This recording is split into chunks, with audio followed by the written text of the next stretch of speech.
Now, there are some Christians who say, and this is a good one, so I'm going to spend a little bit of time now at the end of my presentation dealing with it. Baptism is just a symbol. Symbols represent something else. The symbol itself isn't important. So whether or not you're baptized doesn't matter. It's just a symbol. So I want to talk to you a little bit about symbols. We have symbols today, don't we?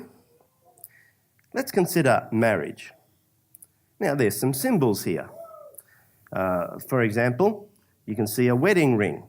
That's a symbol. The marriage ceremony itself is really just a symbol. It normally, just because two people are married doesn't mean that they love each other more after the marriage than before. Sadly, it kind of works the other way in too many cases, where people love each other less sometime after the marriage than before. That's why there's so many divorces and separations. So I want you to imagine that you're a young lady, okay? You're deeply in love with your fiancé, and your fiancé says to you, you know, I've decided we're going to call the wedding off. We don't need it. You know that I love you. I don't have to prove it to anyone. It's what's in the heart that counts. Just being married, it's just a symbol. I'm going to be married to you, but just in my own mind.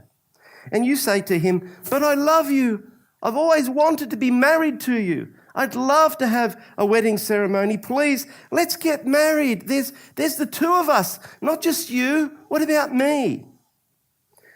And your fiancé says to you, nope, it doesn't matter how much you love me or how much you ask. It's just a symbol. So I'm not interested. Take it or leave it. And by the way, you're not getting a wedding ring either, because that's a symbol too. How would you feel?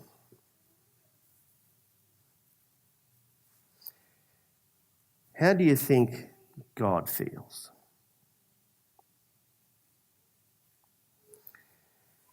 The Bible portrays the relationship between Christ and you, God and you, as a marriage, doesn't it? Of course, baptism is just a symbol. Let's look at another symbol. Let's understand what symbols are. This is interesting.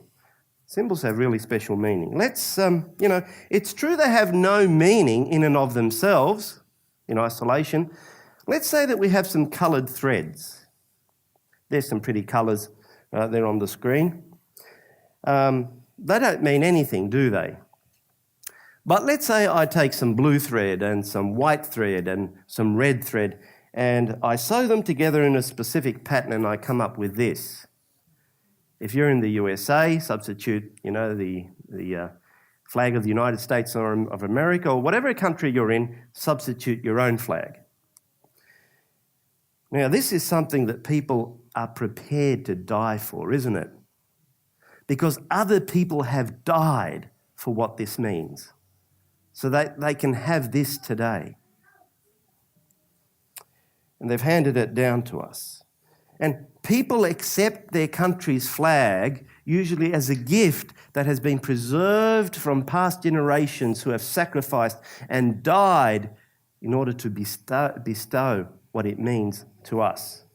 They don't burn the flag. They don't spit on it. They don't ignore it. In fact, to burn the flag in many countries is a criminal offence, or to show disrespect to it. And it's not optional.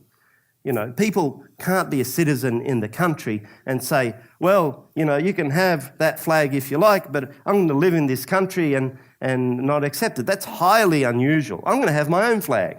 I'm not going to have any flag at all. It's not optional. You accept it by default when you become a citizen.